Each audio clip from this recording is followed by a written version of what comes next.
Manual del exorcista, capítulo 2. El exorcismo y el exorcista. Cuestión 118. ¿Qué es el exorcismo? Exorcismo es el rito por el que se ordena al demonio salir del cuerpo de un poseso. La esencia del exorcismo es la conjuración, es decir, la orden dada al demonio en el nombre de Jesús para que abandone ese cuerpo. El rito eclesiástico del exorcismo contiene muchos ritos menores, la letanía de los santos, liturgia de la palabra, rezo de la oración dominical, etc. Pero su verdadera esencia es la conjuración del demonio. Las oraciones dirigidas a Dios son deprecativas, es decir, se le suplica, mientras que al demonio nunca se le pide nada, sino que se le conjura, esto es, se le ordena. Y se le ordena por el poder sacerdotal o por el poder inherente en el mismo nombre de nuestro Redentor. Si en un exorcismo no hubiera conjuración, no habría verdadero exorcismo. El rasgo definitorio y específico del exorcismo es la conjuración. De hecho, la palabra griega exorkisein significa justamente eso, conjurar. Pongo a continuación dos ejemplos tomados del ritual de exorcismos de 1998. Fórmula de oración deprecativa a Dios. Dios, creador y defensor del género humano, vuelve tus ojos sobre este siervo tuyo, nombre del poseso, al que formaste a tu imagen y al que llamas a tu amistad. El viejo adversario lo atormenta cruelmente, lo oprime con áspera fuerza, lo turba con fiero terror. Envía sobre él a tu Espíritu Santo que lo fortalezca en las tristezas, que le enseñe a suplicar en la tribulación y que lo custodie con su poderosa protección. Escucha, Padre Santo, el gemido de la Iglesia que te suplica. No permitas que tu Hijo sea poseído por el padre de la mentira. No permitas que tu siervo al que tu Hijo redimió con su sangre, sea retenido en la cautividad del diablo. No permitas que el templo del Espíritu Santo sea habitado por un espíritu inmundo. Escucha, Dios misericordioso, las súplicas de la dichosa Virgen María, el Hijo de la cual muriendo en la cruz quebrantó la cabeza de la serpiente antigua y confió a todos los hombres como hijos a ella, como madre. Que brille en este siervo la luz de la verdad, que entre en él el gozo de la paz, que le posea el espíritu de santidad y que morando en él le torne sereno y puro. Fórmula de conjuración al demonio. Te conjuro, Satán, enemigo de la salvación humana, a que reconozcas la justicia y bondad de Dios Padre, el cual con justo juicio condenó tu soberbia y envidia. Apártate de este siervo, nombre del poseso, al que el Señor hizo a su imagen, al que embelleció con sus dones y al que adoptó como hijo de misericordia. Te conjuro, Satán, príncipe de este mundo, a que reconozcas el poder y fuerza de Jesucristo, el cual te venció en el desierto, te derrotó en el huerto, te despojó en la cruz, y resucitando del sepulcro llevó consigo tus trofeos al reino de la luz. Retrocede de esta criatura, nombre del poseso, a la que naciendo la hizo hermano suyo y muriendo la adquirió con su sangre. Te conjuro, Satán, seductor del género humano, a que reconozcas al Espíritu de verdad y gracia, el cual repelió tus insidias y confundió tus mentiras. Sal de esta criatura de Dios, nombre del poseso, a la que él selló con el sello celestial. Retrocede de este hombre al que con la unción espiritual Dios lo hizo templo sagrado. Retrocede pues, Satán, en el nombre del Padre y del Hijo y del Espíritu Santo. Retrocede por la fe y la oración de la Iglesia. Retrocede por el signo de la Santa Cruz de nuestro Señor Jesucristo, que vive y reina por los siglos de los siglos. Amén.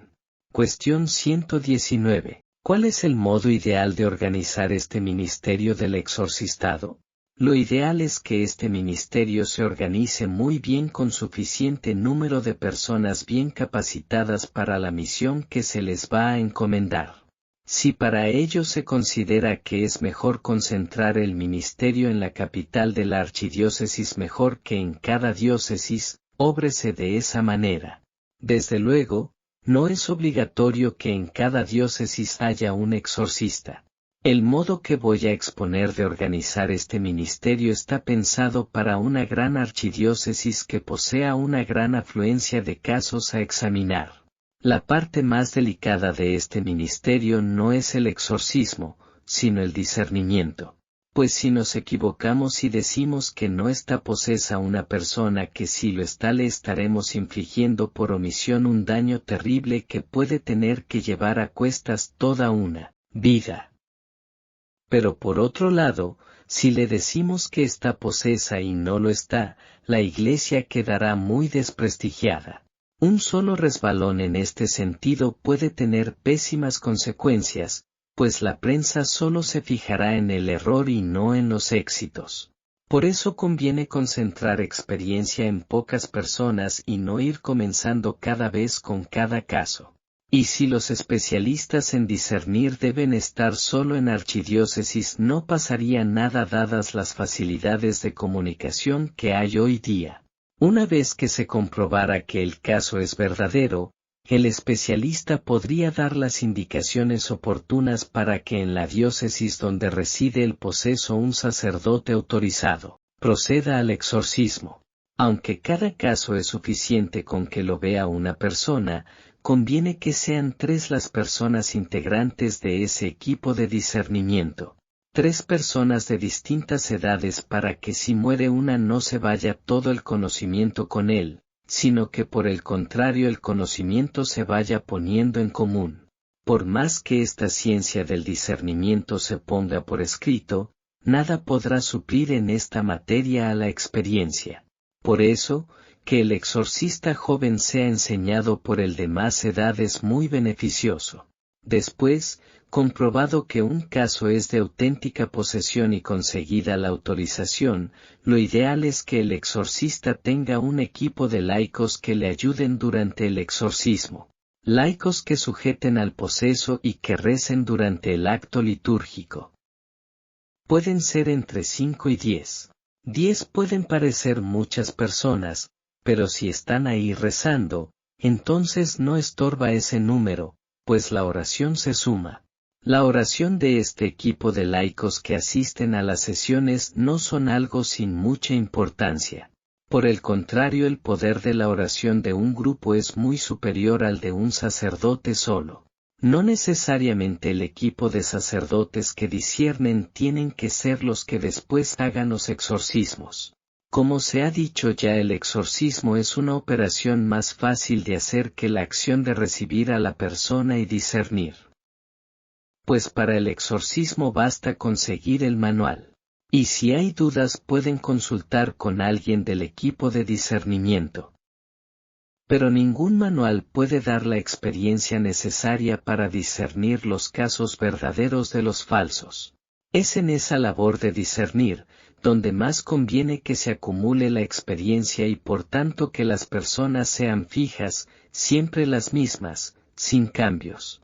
Por otro lado, exorcizar, si se hace con mucha frecuencia, es un ministerio muy pesado. Y aunque parezca paradójico es una función de una gran monotonía y que suele cansar mucho por ser siempre lo mismo.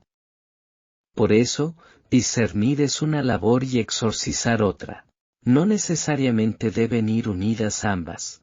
Con lo cual, resumiendo, lo ideal es que el ministerio en las grandes archidiócesis con atención de muchos casos se organice con 3 tipos de personas. Los consultores encargados del discernimiento, los exorcistas encargados de llevar a cabo el exorcismo, los asistentes, el equipo de laicos que asisten con su oración y ayuda en los exorcismos. Entre los asistentes podría haber laicos más fijos en este ministerio que se encargaran del acompañamiento espiritual de los posesos y sus familias.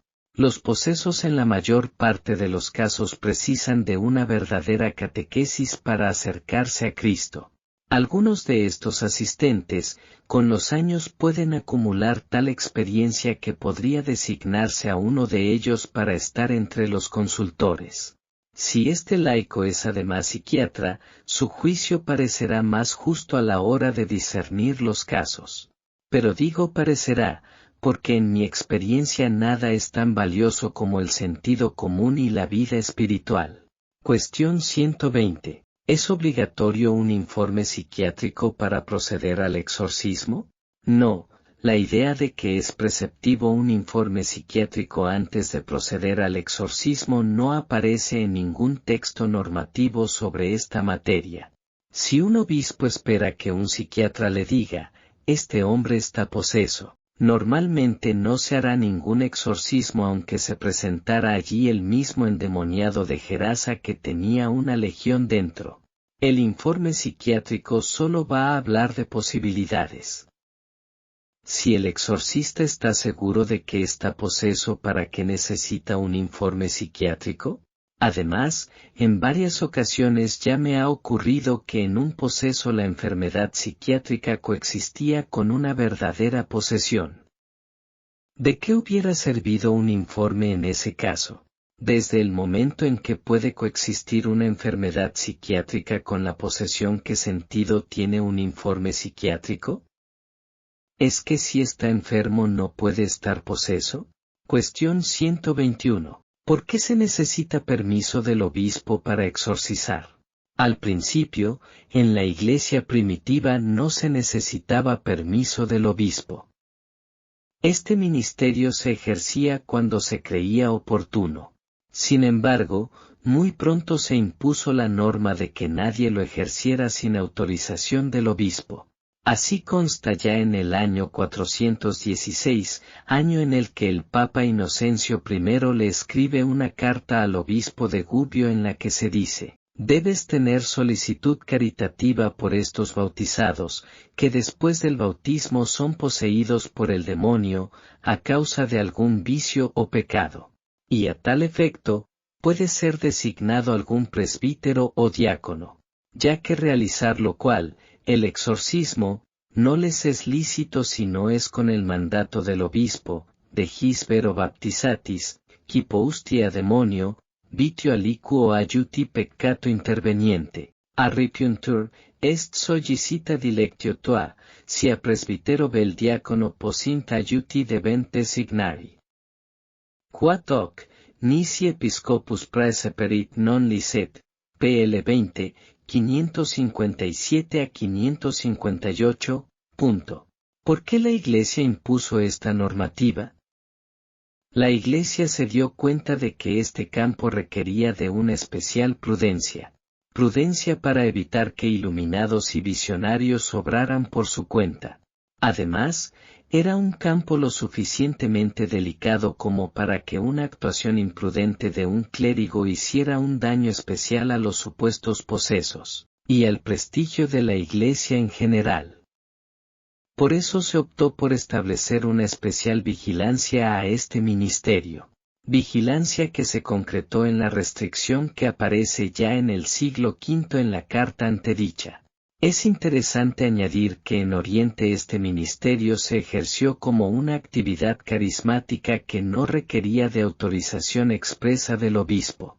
Cuestión 122. ¿Qué era la orden menor del exorcistado?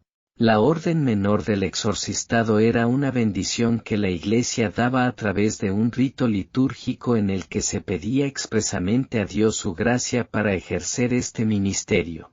Después, aunque habían recibido esta orden menor, no podían ejercer ese ministerio sin permiso de su obispo.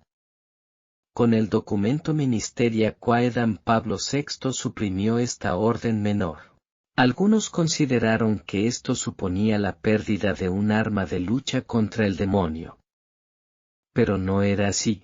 La misma orden menor fue totalmente desconocida en los primeros tiempos de la Iglesia.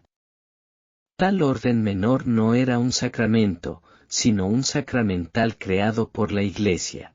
El poder exorcístico está incluido en el poder del sacramento del orden.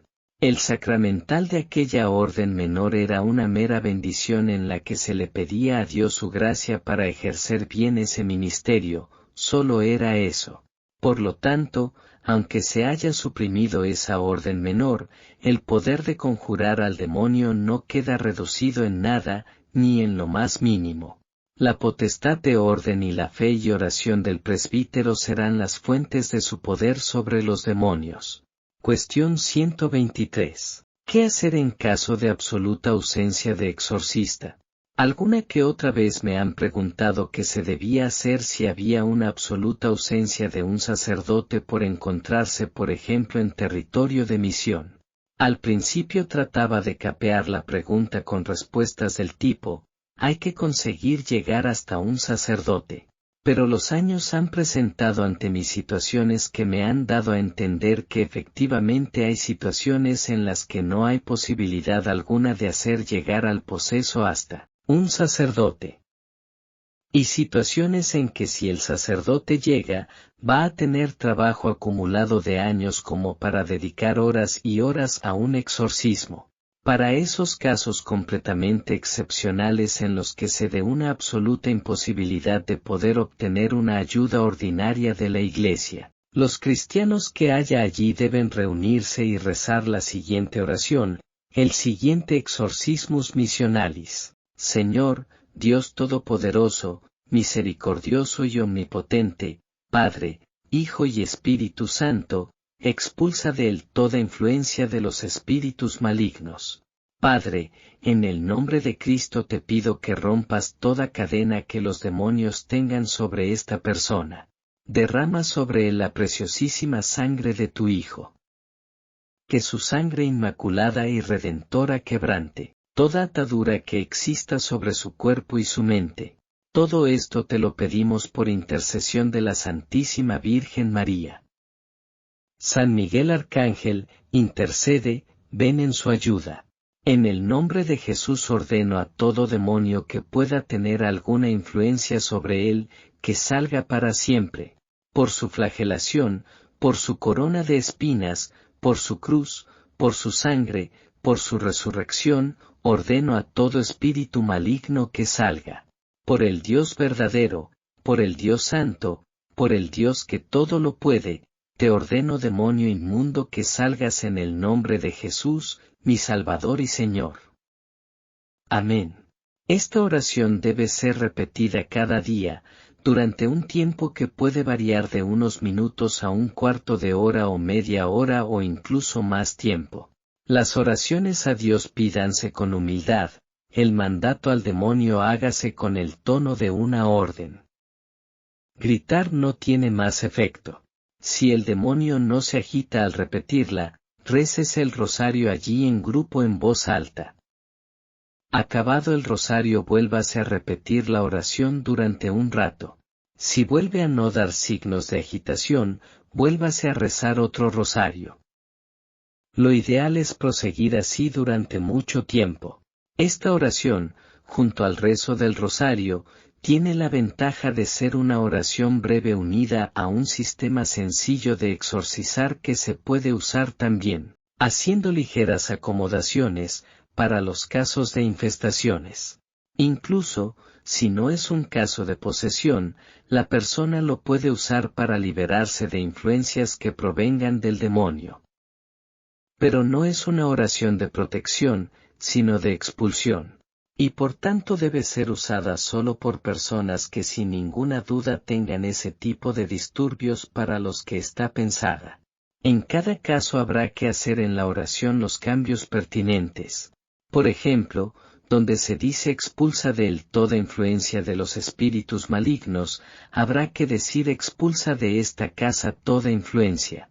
Hay que repetir que esta oración está pensada para los lugares de misión, para no dejar desamparados a aquellos posesos para los que la aplicación de las normas generales supondría una desprotección del fiel cristiano. Alguien puede ver este exorcismus missionalis como una puerta abierta para que cualquiera comience a practicar exorcismos. Creo que he insistido bastante en las condiciones en las que debe ser utilizado, absoluta imposibilidad de acceder a ministros sagrados durante meses. No es propio de la caridad dejar a esa gente sin nada. Por poner una comparación, todo medicamento debe ser dispensado con receta médica. Ahora bien, ¿qué hay que hacer si un enfermo de cálculos en el riñón está en un lugar sin médico y sin hospitales a la redonda? Así que creo que en conciencia algo había que decir para esta gente desamparada. Aún a riesgo de que lo que se diga para ellos sea aplicado por aquellos que no estaban en esa situación. Pero el que exista el riesgo de que haya gente que no se someta a las normas canónicas y haga los exorcismos cuando le dé la gana no significa que no se deba decir algo para los casos de fieles hijos de la Iglesia que se encuentren en esa penosa situación. Cuestión 124. ¿Puede exorcizarse a un no católico? Sí, los no bautizados o los bautizados en otras confesiones pueden ser exorcizados. El exorcismo supondrá una magnífica ocasión de acercamiento a Dios y a la Iglesia. A los que pertenecen a confesiones monoteístas no se les exigirá el abandono de su religión. Así, por ejemplo, si un musulmán pide el exorcismo, no se le exigirá la fe en Cristo para ser exorcizado. Bastará por un lado con que aumente su fe en el único Dios verdadero, Creador de todo y juez de vivos, y por otro que lleve una vida justa y adecuada a la ley natural. Sí que se le puede pedir que aumente su tiempo de oración, la oración a Dios, sin exigirle que ore ni a la Virgen ni a los santos. Aunque sí que se puede sugerir. Sin embargo, a alguien que está en una religión politeísta se le debe exigir como condición para comenzar los exorcismos que abandone su falsa creencia en dioses y acepte a Dios. Cuestión 125. ¿Pueden ser infestados los animales, objetos o casas? La posesión de animales, objetos o lugares se llama infestación.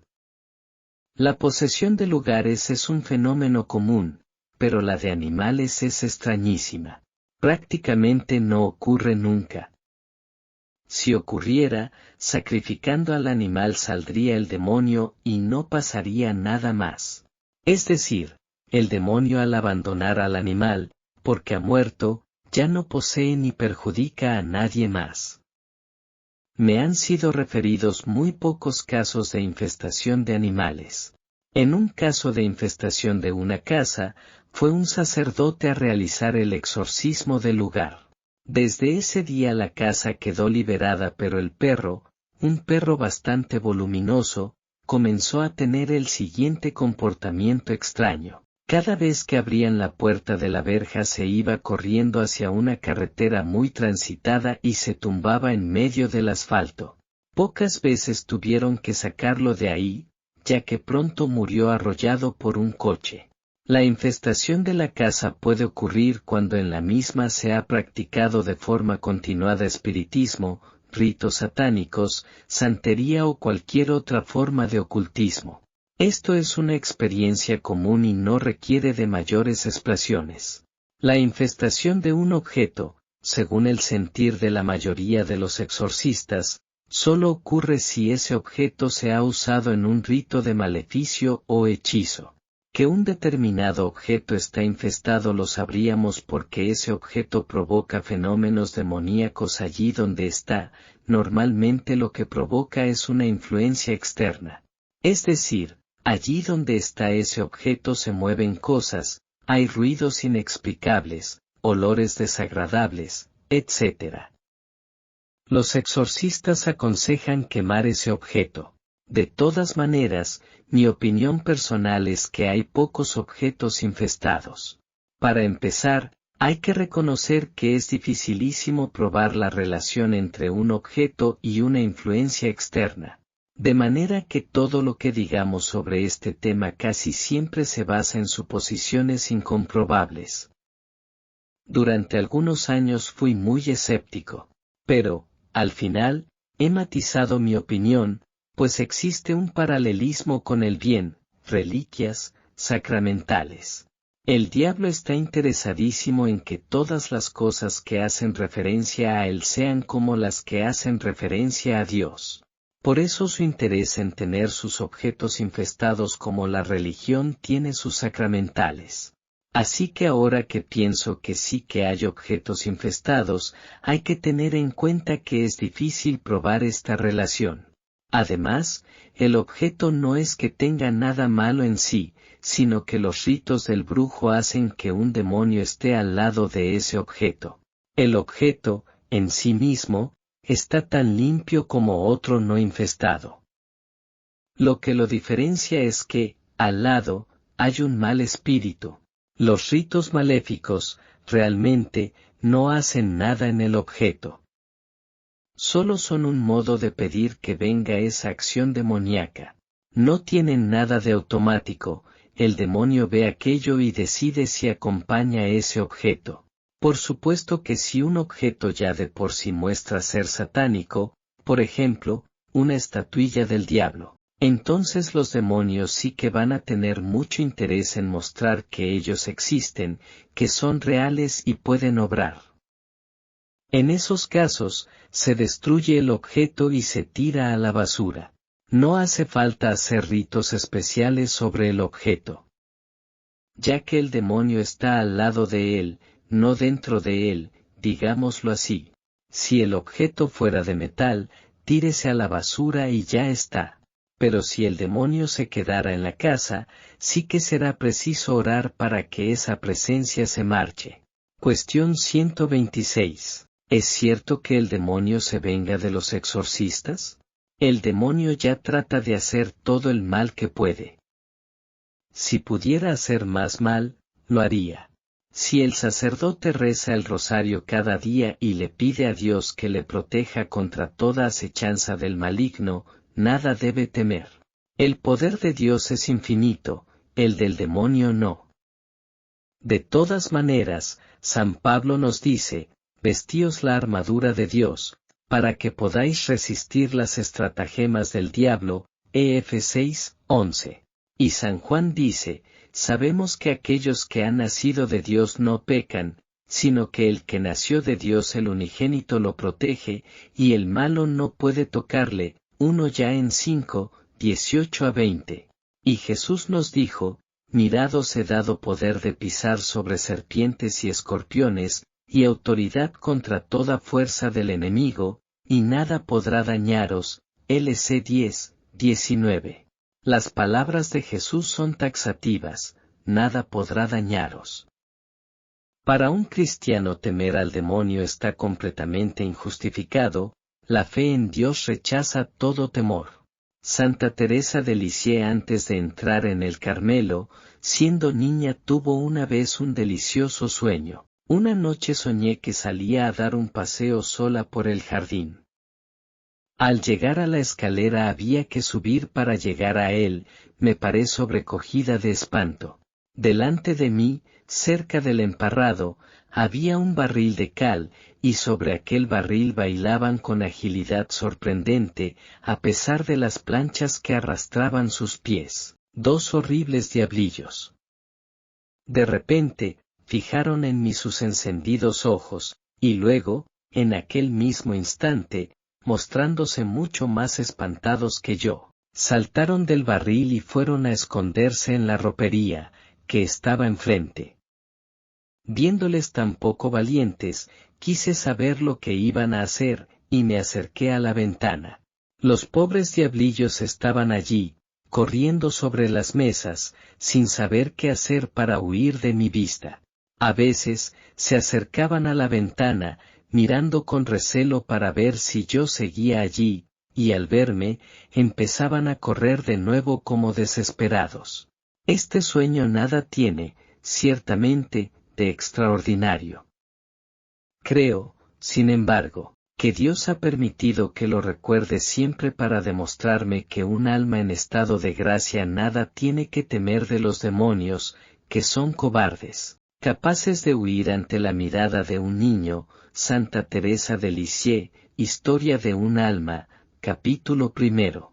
Y Santa Teresa de Jesús escribió en el libro de su vida, pues si este Señor, Dios es poderoso como veo que lo es y sé que son sus esclavos los demonios, y de esto no hay que dudar, pues es fe, siendo yo sierva de este Señor y Rey, ¿qué mal me pueden ellos hacer a mí? ¿Por qué no he yo de tener fortaleza para combatirme con todo el infierno?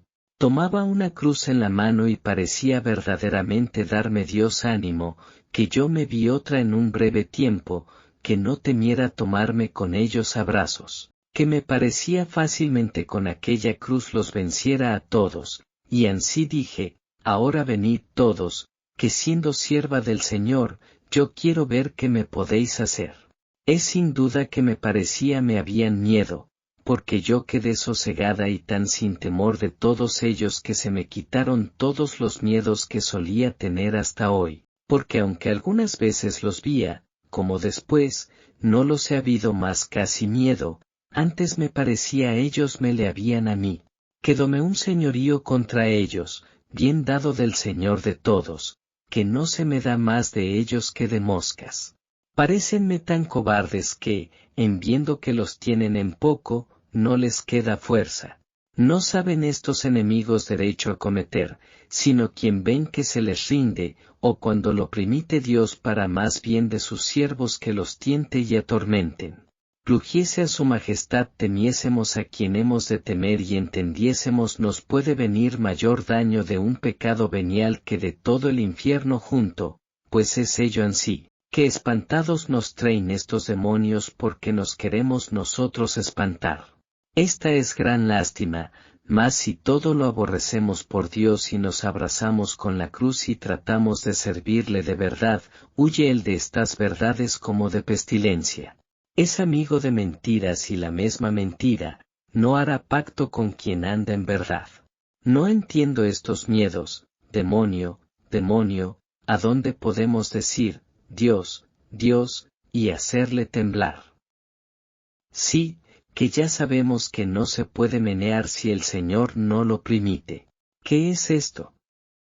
Es sin duda que tengo ya más miedo a los que tan grande le tienen a el demonio que a él mismo, porque él no me puede hacer nada. Santa Teresa de Jesús. Libro de su vida, cap. 25, número 19 a 22. El cardenal Ratzinger escribía a este respecto, el misterio de la iniquidad se inserta así en la perspectiva cristiana fundamental, es decir, en la perspectiva de la resurrección de Jesucristo y de su victoria sobre el poder del mal. En esta óptica, la libertad del cristiano y su tranquila confianza que rechaza el miedo, 1 ya en 4:18, toma toda su dimensión. La verdad excluye el miedo y así permite reconocer el poder del maligno, palabras del cardenal Ratzinger en el libro del cardenal Joseph Sonnens, Renovación y poder de las tinieblas. Como se ve, nuestra fe nos enseña que el demonio existe, pero también nos enseña que existe dentro de la construcción teológica de la fe en Dios nuestro Señor. Y la fe en Dios es incompatible con el miedo. La fe en Dios destruye todo miedo. Nota A. De todas maneras, la experiencia me ha enseñado que es muy frecuente que a los laicos que participan en exorcismos ayudando al sacerdote, al acostarse ese día, el demonio les despierte en mitad de la noche. Al principio, al oír cosas así, pensaba que se debía a la preocupación subconsciente, pero, al cabo de unos años, comprendí que no, que, ciertamente, el demonio, rabioso por el bien que eso hacía a sus almas, les despertaba súbitamente esa misma noche. En todos estos años, solo una única vez la cosa ha ido un poco más lejos. Uno de los laicos que asistió era una persona que no creía mucho en todas estas cosas, de hecho, no era practicante. Asistió más bien por curiosidad. Le invité porque sabía que eso iba a hacerle un gran bien al alma. Y así fue, aquello le supuso un gran beneficio para su vida espiritual. El problema fue que al día siguiente su hija a la 1 de la noche en su casa, comenzó a presentar los mismos síntomas de un poseso durante 2 horas. El marido preocupadísimo le decía a su mujer que él no sabía lo que era un poseso, pero que aquello que veía en su hija era lo mismo que había visto el día anterior en la iglesia. La niña lloró inconsolable durante 2 horas seguidas. Sin ninguna causa, sin que nada se pudiera hacer que sus lloros se detuvieran. Incluso, en un momento dado, comenzó a hablar con voz ronca. Se pusieron a rezar y en 2 horas, aquella niña de 6 años volvió a la normalidad. Es un caso que demuestra lo furioso que le pone al demonio verse descubierto. Y esto demuestra cómo trata de vengarse, aunque esa venganza no pueda llegar más allá de despertar a alguien en medio de la noche. Lo que he dicho de la niña es una excepción, en este campo a veces las excepciones pasan. Nota B. A mí, personalmente, lo único que me ha pasado de naturaleza extraordinaria ha sido que por la noche, acostado, se me encendiera la luz pocos minutos después de acostarme. Solo me ha ocurrido una vez. Conozco a más sacerdotes que se dedican a estas cosas que lo mismo que a mí no les ha ocurrido nunca nada, o algo tan intrascendente como eso. Pero al igual que la excepción de la niña descrita en la nota A, también hubo un exorcista al que el demonio en un exorcismo le dijo que le incendiaría el coche y tal cosa sucedió mientras conducía unos días después. Como se ve en esta materia hay cosas excepcionales que a veces suceden. Desafortunadamente después hay quien piensa que eso es lo normal. Cuestión 127. ¿Es cierto que durante el exorcismo el poseso revela los pecados de los presentes? ¿Es cierto que los demonios aperti suelen con frecuencia decir pecados de personas presentes? Sin embargo, lo que dicen es pura invención y eso a pesar de que dicen muchos detalles acerca del lugar y tiempo de tales pecados. En muchas ocasiones he comprobado que distintos demonios habiendo podido haber revelado pecados míos ciertos, no los revelaron porque Dios protege la fama de los sacerdotes y no le permitió hablar de ellos. De la misma manera, en un exorcismo el poseso le dijo a un chico presente que moriría dentro de un mes en un coche blanco. Y no le pasó nada. El demonio locuaz miente, solo es fiable aquello que se le pregunta en nombre de Jesús. Y aun esto solo es fiable si se insiste en la orden de que diga la verdad en nombre de Jesús. Cuestión 128. ¿Quién puede ser exorcista? Normalmente se ha insistido mucho en que debe ser un hombre muy virtuoso. ¿Qué duda cabe que cuanto más virtuoso, mejor? Pero cualquier sacerdote puede hacer el rito del exorcismo, cualquiera. Incluso sacerdotes no muy edificantes pueden expulsar a los demonios sin mayor problema. Necesitarán más tiempo que los virtuosos, pero lo lograrán. Y aunque esto que voy a decir puede escandalizar a alguien, puedo asegurar que incluso un sacerdote en pecado mortal podría realizar un exorcismo y expulsar al demonio. ¿Por qué? Pues porque el exorcismo es una oración litúrgica de la Iglesia. En el exorcismo se manifiesta el poder de la oración, el poder del sacramento sacerdotal y el poder del nombre de Jesús. La santidad del sacerdote ayuda, pero no es una condición necesaria. Y considerar que el exorcismo es una acción peligrosísima para el sacerdote es un grave error. Como lo es considerar que para exorcizar poco menos que se necesita un don especial. El único don que se necesita es el don del sacerdocio. Si la santidad no es imprescindible para ejercer este ministerio, lo que sí que es necesario es que el exorcista sea una persona de sentido común. El sentido común es lo único que no puede ser suplido por la Iglesia. Insisto, una de las pocas cosas que la Iglesia no suple es el sentido común. Este sentido o se tiene o no se tiene. Los iluminados y visionarios deben ser apartados de este ministerio. Curiosamente este tipo de personas sentirán una entusiástica inclinación a ejercerlo. signo evidente de que se les debe apartar de él. En esto sucede como en el episcopado. El que manifiesta un interés entusiástico e irreprimible por ser obispo, posee todos los signos de no estar llamado a ejercer tal función. Pero además de sentido común, si va a ejercer este ministerio de forma usual debe ser una persona que esté dispuesta a dedicar tiempo, interés y cariño en el desempeño de esta función. Ya que si tiene mucha ciencia y virtud, pero va con prisas o sin mucho interés a la hora de atender a la gente que dice estar posesa, entonces mal cumplirá esta función. Es preferible en esos casos un sacerdote menos virtuoso pero con ganas de ayudar a este tipo de personas. Cuestión 129. ¿Hay exorcismos fuera de la Iglesia Católica? Sí, hay verdaderos y efectivos exorcismos en las distintas confesiones cristianas. Por un lado las ramas ortodoxas mantienen la apostolicidad, con lo cual sus sacerdotes tienen un verdadero poder. Por otro lado las ramas protestantes tienen el nombre de Jesús y la fe en él.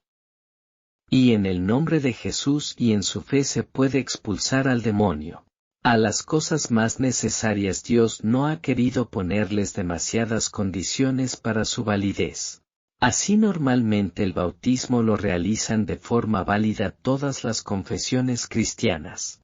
Como el Redentor sabía el gran sufrimiento que iba a causar la posesión en aquellos que la padecieran, no quiso poner condiciones muy estrictas para que los exorcismos fueran efectivos. En el ámbito ortodoxo los exorcismos son muy parecidos a los del ritual católico. En el ámbito protestante pentecostal el exorcismo suele consistir en un grupo de fieles que se reúnen para alabar a Dios y, en medio de esas alabanzas, ordenar una y otra vez al demonio a que salga en el nombre de Jesús. Y la fe y el poder de ese nombre logran que salga. Desafortunadamente fuera del mundo pentecostal, el resto de ramas protestantes normalmente han perdido la tradición acerca del modo de proceder en caso de posesión y suelen derivar los casos hacia iglesias católicas o pentecostales. No deja de ser curioso que seguidores de Cristo, luteranos, anglicanos, episcopalianos, etc., ya no sepan qué hacer con casos de opresión del maligno. Una vez que la tradición experimenta un corte de siglos, los métodos no pueden ser inventados de la nada. Cuestión 130. ¿Existían exorcismos antes de Cristo? En aquellos tiempos, existía gente que decía exorcizar. Pero el poder de expulsar a los demonios lo dio Cristo a sus seguidores. De manera que no había exorcismos válidos antes de Cristo. Ni tampoco los hay en la actualidad fuera del ámbito cristiano. Hoy día hay muchos brujos y magos que dicen exorcizar, pero sus exorcismos son completamente ineficaces. De todas maneras, antes de Cristo tampoco podemos excluir taxativamente el que alguna persona muy santa que viviera antes de Cristo pudiera recibir algún don de Dios para ejercer este ministerio. Hubo santos antes de Cristo, hombres justos que buscaron a Dios. Es perfectamente posible que alguna de estas contadas personas justas, dedicadas a la oración y de vida ascética, pudiera expulsar demonios en el nombre del Dios único y verdadero. Cuestión 131. ¿Por qué algunos exorcismos se prolongan mucho en el tiempo? Eso ya ocurría en los tiempos de Jesús y aparece en el pasaje de MC 9,17-18. Los apóstoles no pudieron expulsar a un demonio y le preguntaron a Jesús, ¿por qué nosotros no pudimos expulsarlo? La respuesta la encontramos en la distinción entre potestad y autoridad. Convocando a los 12, les dio poder y autoridad sobre todo género de demonios. LC 9,1. Los apóstoles y sus sucesores habían recibido plena autoridad para expulsar demonios, pero no todo el poder. Cuando los apóstoles no pudieron expulsar a aquel demonio, la respuesta de Jesús no fue aumentarles la autoridad, que ya era plena, sino que les dijo: esta clase solo sale con ayuno y oración. Es decir, la autoridad no puede ser aumentada, se tiene o no se tiene, pero el poder sí que es susceptible de ser aumentado. La santidad de la persona aumenta ese poder. Y así en MC 9,38 aparece que, Maestro, hemos visto a uno expulsando demonios en tu nombre y hemos tratado de impedírselo, porque no era de los que nos seguían. Aquí vemos a una persona que no tenía ninguna autoridad, pero sí que tenía potestad sobre los demonios. De todas maneras, no todos los demonios tienen el mismo poder, pues no todos son de la misma jerarquía. Los más altos en la jerarquía, es decir, aquellas naturalezas angélicas que pertenecían a los más altos coros, son más difíciles de sacar de un cuerpo. Satán y Lucifer son los más difíciles de exorcizar. Por muy santo que sea el exorcista, este tipo de exorcismos requieren su tiempo. Cada operación requiere un tiempo por su propia naturaleza, un parto, que un hueso se suelde, etc. Así también cada exorcismo requiere su tiempo y no hay que impacientarse. Cuestión 132. ¿Es preferible seguir hasta el final en una sesión o hacer varias sesiones? Es preferible hacer varias sesiones para así dar tiempo a la persona a que avance más en la vida espiritual. La vida de oración y el descubrimiento de Jesús deben ir a la par con las sesiones. De lo contrario, tras la salida del demonio, si la persona vuelve a su vida anterior de pecado, el demonio puede volver a entrar. De todas maneras, hay sesiones en que se ve claro que el demonio está a punto de salir. Como es lógico, no tiene sentido detener la sesión cuando se ve que puede salir de un momento a otro. He conocido casos de sesiones que se han prolongado 6 y 7 horas. Pero no conozco a nadie que se dedique a este ministerio de forma continuada que dedique más allá de 1 hora en cada sesión. El que dedica 6 horas en cada sesión acabará agotándose en este ministerio y pidiendo ser relevado. Este ministerio, si se va a ejercer durante años, debe ser realizado de un modo relajado y dentro de un gran orden. Cada sesión debe ser de 1 hora o 2 como máximo. Después hay que parar y dar cita para la próxima semana. Las sesiones de 1 hora serán cada semana o cada 2 semanas. El exorcista no debe agotarse. Si recibe muchos casos, no debe dedicar más de la mitad del día a este ministerio. Y preferiblemente no más de 3 o 4 días a la semana. Es bueno que el exorcista tenga otras funciones parroquiales. Los bautizos, confesiones, despacho, bodas y el resto de labores que conlleva la vida en la parroquia suponen una variación continua que son un enriquecimiento de su sacerdocio. Dedicarse solo a este ministerio del exorcistado sería un empobrecimiento. Si son muchos los casos, debe formar a otros, pero no tratar de llevarlo todo sobre sus hombros. En esto cabe que al exorcista le entre una cierta soberbia con los años, considerándose a sí mismo una especie de hombre providencial, de forma que no acabe de encontrar a nadie idóneo para formarle y que le ayude en este ministerio. El exorcista deberá siempre estar en guardia contra las acechanzas del demonio que le tentará de soberbia. Quizá la soberbia sea el mayor peligro del exorcista. Cuestión 133. Consejos prácticos para el exorcismo. 1. El sacerdote comienza con el ritual y, una vez que llega al final de este, puede continuar con aquello que vea que más atormenta al demonio. 2. El sacerdote puede retirarse a hacer otras ocupaciones, mientras el grupo de laicos reza el rosario en voz alta por la liberación de la persona. Así el sacerdote puede descansar rezando el breviario, dándose un pequeño paseo, etc. 3. El ritual de exorcismos puede ser interrumpido en cualquier momento en medio de su transcurso para insistir en aquello que se vea que tiene más efecto. 4. al demonio solo se debe dirigir el exorcista. Aunque el demonio se dirija a alguien, el laico no debe ni contestarle, ni preguntarle, ni increparle. No porque haya ningún peligro en tal cosa, sino porque permitir este tipo de intervenciones significaría que el rito caería en el desorden. 5. El rosario tiene un poder excepcional para debilitar al demonio. El demonio puede no obedecer en nada al exorcista, pero tras el rezo de un rosario besará el crucifijo, mirará una imagen de la Virgen o hará cualquier otra cosa que le mande el exorcista. Y si no obedece tras un rosario, lo hará tras el segundo, o si no, tras el tercero o los siguientes. Cuando el demonio comienza a obedecer es que ya está muy debilitado por el poder de la oración. Y una vez que se debilita, su salida está ya más cerca. 6. Cuando comienza a decir cosas tales como asesinos, me estáis matando, no puedo más, es que su salida es ya inminente.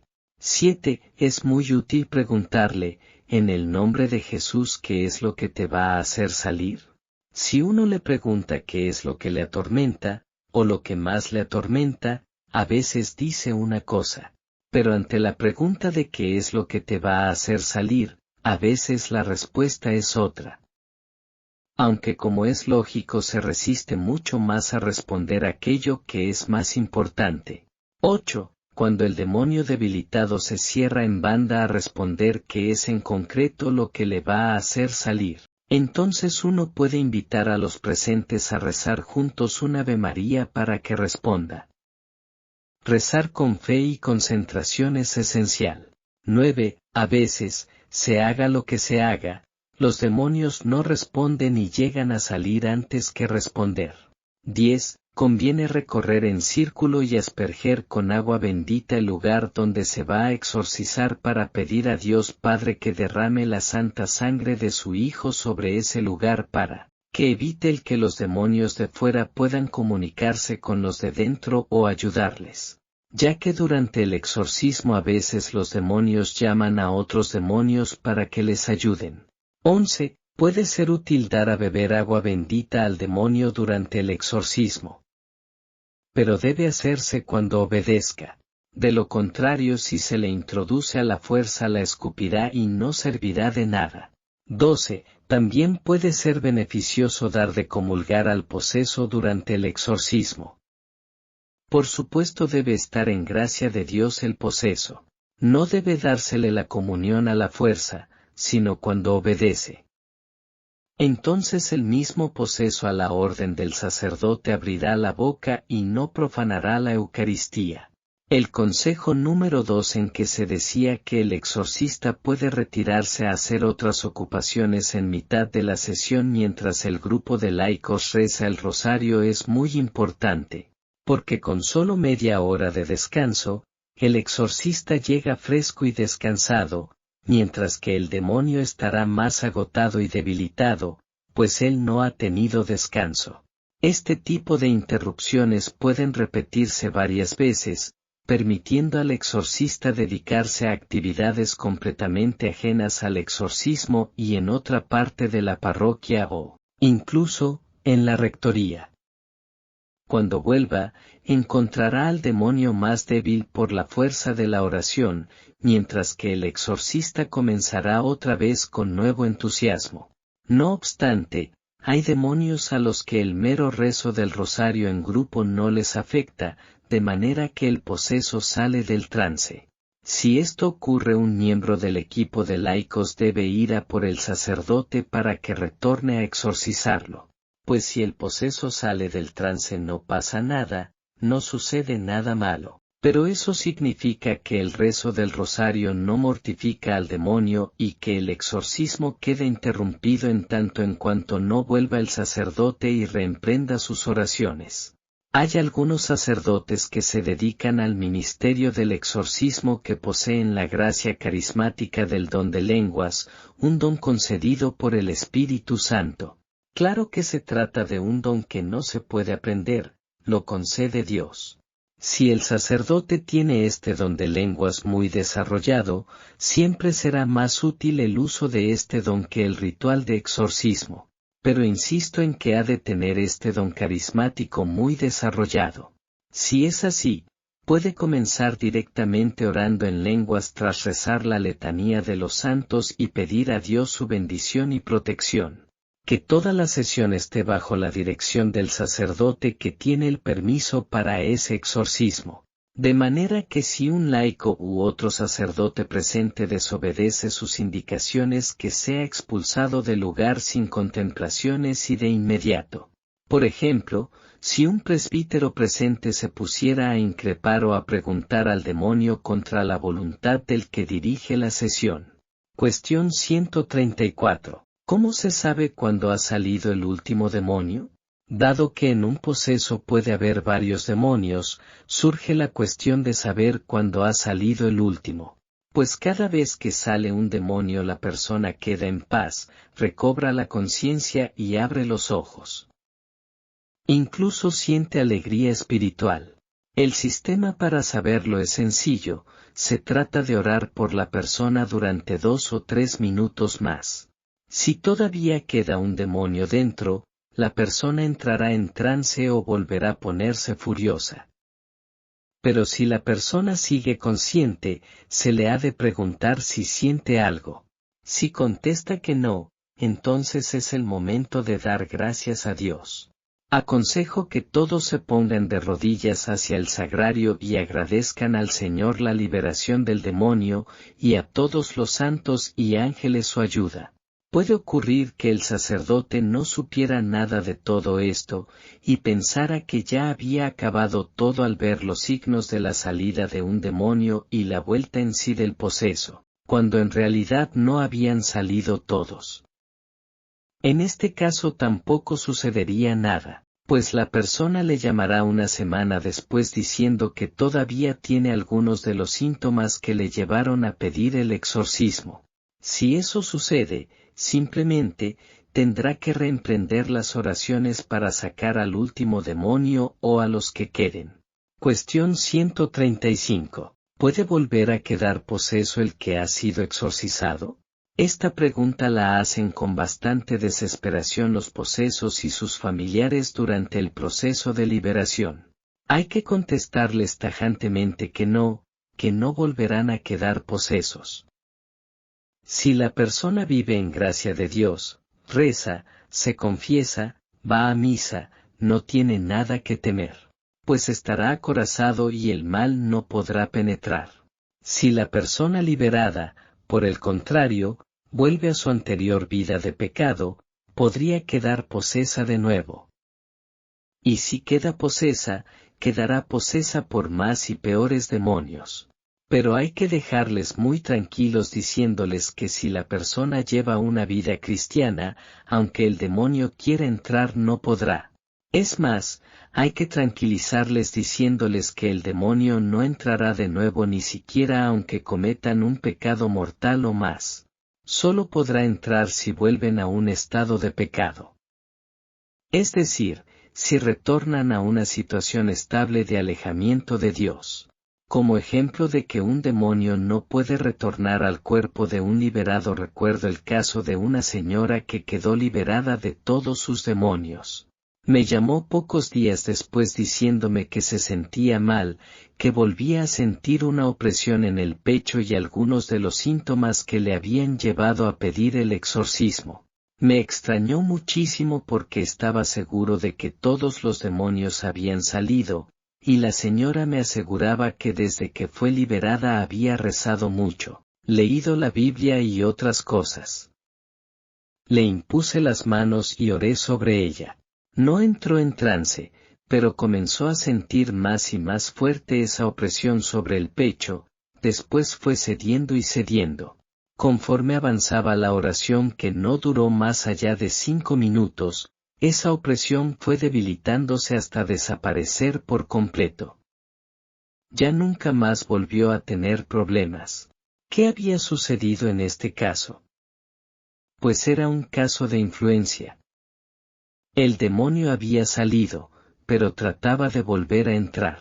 No pudo poseerla porque ella llevaba la armadura de la vida espiritual. Pero el demonio no la pudo poseer, pues por más que oré no entró en trance. La oración del sacerdote rompió esa mera influencia que ejercía el demonio sobre ese cuerpo y alejó para siempre a ese espíritu que ya no volvió nunca más a molestarla. Este es el caso en que he visto más claro el esfuerzo de un demonio por querer retornar a un cuerpo y no poder.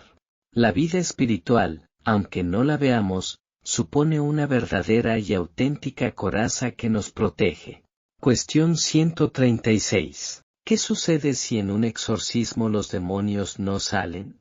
Si los meses pasan y ni un solo demonio sale, eso puede deberse a que la persona posesa no está cumpliendo los consejos del exorcista. El exorcista le debe haber aconsejado antes de empezar la primera sesión, que vaya a misa, que ore, que se confiese, que cumpla los 10 mandamientos. Hay gente que viene al exorcista como el que va al médico. Piensan que esto es como tomar una medicina y que uno puede seguir con la vida que llevaba antes. Pero si uno quiere ser exorcizado, debe cambiar de vida y cumplir todo lo que Jesús nos enseña. De lo contrario, el demonio que sale volvería a entrar. Y en algunos casos no llega a salir porque tiene donde agarrarse. Si la persona no está dispuesta a abandonar el pecado, el sacerdote debe interrumpir las sesiones de exorcismo hasta que el poseso decida obedecer sus indicaciones. Por ejemplo, si alguien está conviviendo en una unión ilícita, la persona debe tomarse un tiempo para entender las razones por las que debe poner en orden su vida. Pero si los exorcismos comienzan antes de que tome la decisión que debe tomar, los exorcismos serán ineficaces. Aquí no vale la buena intención, la ley de Dios es objetiva. Si el demonio tiene donde agarrarse, no sale. En estos casos de oculta desobediencia del poseso a las indicaciones del exorcista suele estar la causa de los casos de exorcismo que se prolongan más allá de lo lógico.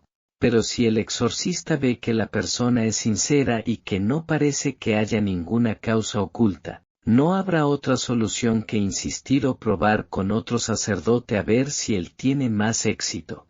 Un exorcista en sus primeros casos puede hacer cosas que son ineficaces para con un demonio determinado, por eso probar con otro exorcista más experimentado puede ser útil. Cuestión 137. ¿Qué es lo que hace que un demonio salga de un cuerpo en un exorcismo? 3 cosas son las que pueden hacer que un demonio salga de un cuerpo. 1. El mismo demonio que decide salir. 2. El poder sacerdotal que le obliga. 3. Un ángel enviado por Dios. En los casos de demonios más débiles, son ellos mismos los que salen. Las cosas sagradas y la oración les torturan y llega un momento en que deciden salir para no seguir sufriendo. En ocasiones, al marchar dicen cosas como, salgo, no me expulsas sino que salgo yo por mi voluntad. Otros demonios son más fuertes que estos primeros, y por más que sean torturados se quedan como pegados a la persona. Sufren, pero no se sueltan del cuerpo del poseso. El exorcismo de estos demonios se prolonga más, pero finalmente la orden del poder sacerdotal hace que salgan. Con el exorcismo se han ido debilitando, y acaban siendo expulsados arrastrados por ese poder de la oración. Otros demonios, los de mayor rango, asimismo sufren terriblemente en el exorcismo, pero tiene que venir un ángel y echarlos de ese cuerpo. Son tan poderosos en su capacidad de resistir que la salida del cuerpo sucede cuando Dios envía a un ángel para que lo expulse. Cuando la oración deprecativa alcanza la medida que Él tiene prevista, la ayuda celestial es enviada y se produce la liberación. Y es entonces cuando, al final del exorcismo, repentinamente, se produce como una lucha invisible. El poseso mira a un lugar concreto y trata como de arañar y golpear. Es entonces cuando se producen las peores agitaciones y gritos. Aunque el sacerdote calle, el ángel está ya allí y la liberación se produce por obra de esa lucha invisible. Cuestión 138. ¿Qué es más importante, la confesión o el exorcismo? Los seres humanos somos niños, y nos encandilamos con lo que es más espectacular a nuestros ojos. La confesión es menos espectacular, su obra es más discreta, más silenciosa. Sin embargo, la confesión es un don divino mucho más grande que el del exorcismo. El exorcismo solo saca al demonio del cuerpo, la confesión saca el mal de nuestro espíritu. La confesión destruye nuestras ataduras con la iniquidad. Y no solo eso, nos concede gracia santificante. La confesión no solo perdona, sino que repara nuestra alma y la llena de luz. Cuestión 139. Glosario. El glosario que aparece a continuación es un intento de poner orden en todo el conjunto de términos y expresiones que han ido apareciendo en la literatura exorcística. La necesidad de un glosario que unifique y racionalice es evidente, pues cada autor usa los términos dándoles el significado que cree conveniente. Y así muchas veces el campo que delimita un término no se sabe muy bien ni dónde empieza ni dónde acaba.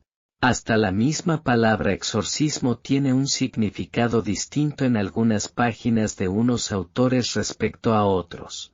Si eso ocurre con una palabra tan clara, el desconcierto es mayor en otros términos más complejos. Así que el glosario que aparece a continuación supone un intento de racionalizar y unificar este léxico, evitando polisemias que den lugares a equívocos. Palabras como obsesión, obsesos por el demonio, exorcismo mayor y menor, público y privado, por poner solo algunos ejemplos. Hay que tratar de evitarlas para no dar lugar a equívocos. En lugar de estos términos tan polisémicos se ofrece el siguiente glosario. Posesión es el fenómeno por el que un espíritu maligno reside en una persona y en determinados momentos puede hablar y moverse a través de ella sin que ésta pueda evitarlo.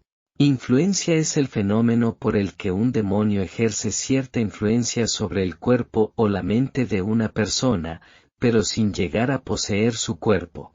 La influencia puede ser interna o externa. Influencia interna. En la influencia interna, el demonio ejerce su influencia desde dentro del cuerpo de la persona. Y así, ésta puede sentir intensas y persistentes tentaciones que se prolongan durante semanas o meses.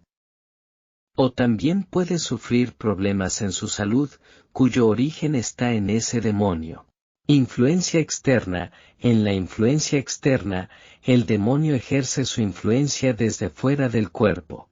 La persona puede ver sombras, sufrir terribles pesadillas y sobre todo tentaciones, pero todo está fuera de ella, pues dentro no tiene ningún mal espíritu.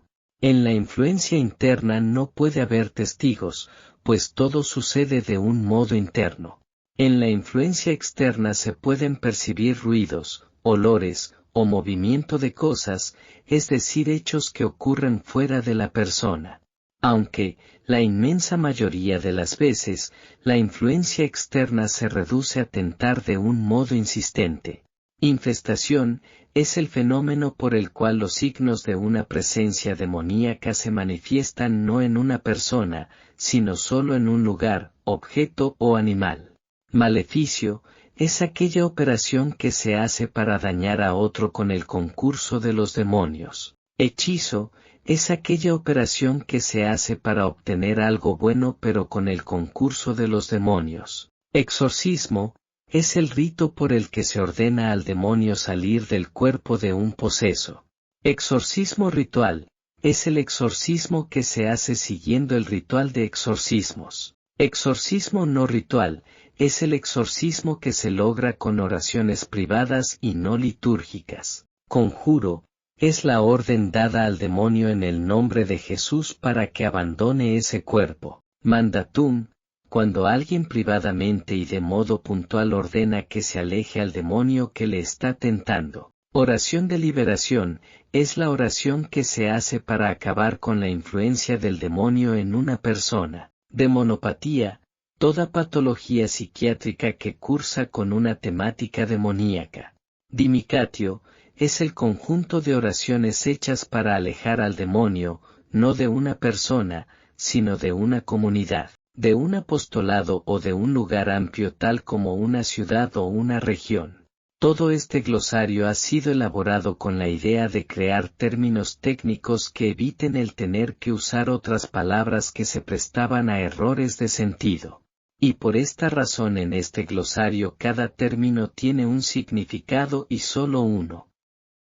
Por eso la palabra obsesión, en adelante, deberá ser usada siempre en su sentido psiquiátrico.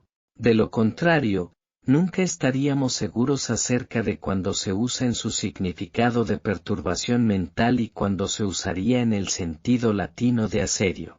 De lo contrario nunca estamos seguros de cuándo se usa en su significado de perturbación mental y cuándo se usaba en el sentido latino de asedio. En la literatura de siglos pasados siempre que se hablaba de una persona que sufría una obsesión diabólica, lo que querían decir era que sufría un asedio demoníaco. El término no podía ser más propicio a confusiones. La expresión posesión local es preferible que sea designada como infestación, reservando la palabra posesión solo para la posesión personal. De lo contrario, cada vez que hablamos de posesión siempre queda la duda si lo dicho vale también para la posesión de un lugar. Exorcismo mayor, exorcismo solemne, exorcismo público, son expresiones que conviene que sean sustituidas por exorcismo a secas. Y si se quiere resaltar el hecho de que se usó el ritual, diremos que fue un exorcismo ritual. Pues de lo contrario, los términos son tan amplios y admiten tantas combinaciones que se puede dar realmente y sin faltar a la verdad un verdadero exorcismo menor público, o un exorcismo mayor privado, etcétera, etcétera. Lo que antes se designaba como exorcismo no solemne, menor o privado se denominará ahora como mandatum, oración de liberación, o exorcismo no ritual, según lo que sea en cada caso. La palabra opresión suele usarse por muchos exorcistas para significar influencia.